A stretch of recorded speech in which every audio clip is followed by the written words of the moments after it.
Smokescreen. Gordon was feeling stuffed up. "It's the coal, Gordon," explained his fireman. "It's clogging up your tubes, something awful. But we'll have to make do with it, as there's nothing else." "Why not have a good sneeze, Gordon?" suggested Henry, thinking of the time when he had punished some boys for dropping stones on him. "That will clear your tubes." "Certainly not," replied Gordon with dignity. "The Fat Controller wouldn't approve. He didn't like your sneeze, I seem to remember."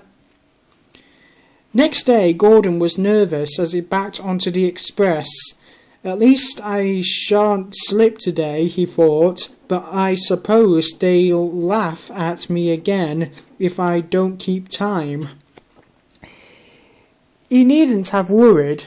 By the time he reached the junction, he was running nicely.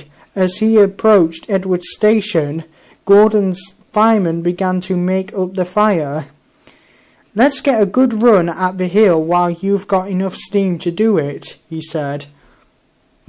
"I don't trust this low-grade coal."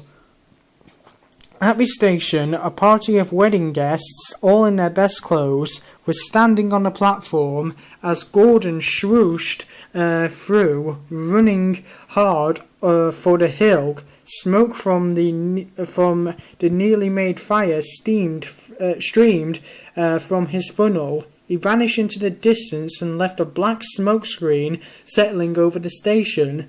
It covered everything. Wedding guests, and all in a coat of soot and smuts. Waves to Gordon became shaking fists, and the wedding party hurried angrily to the station master's office. At the end of the line, an inspector came to see Gordon. His message from the Fat Controller was short, but not sweet. "It's not fair," Gordon complained to Boko.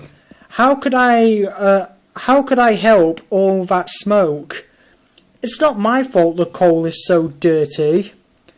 "Never mind," Boko urged him encouragingly. "Where would I be if I got upset every time someone called me smelly?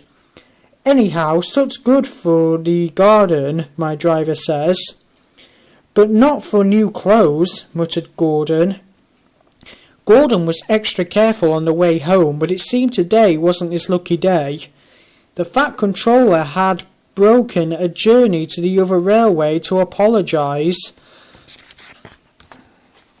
to the people at Edward's station. He had done his best and was waiting for another train when Gordon came by. As the express thundered through, a cloud of black flakes flew from it and landed on the Fat Controller's new top hat. When Gordon reached the big station, there was another message waiting for him. "The Fat Controller says," announced the inspector, "that Gordon blew ashes on his top hat as he passed Edward's station." Gordon was horrified. "Wheesh!" he exclaimed indignantly. "I did not. I was being extra careful."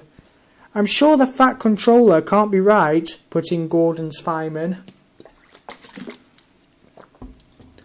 "I can't help it," said the inspector. "That's what he says, so there it is. He will speak to Gordon when he gets home."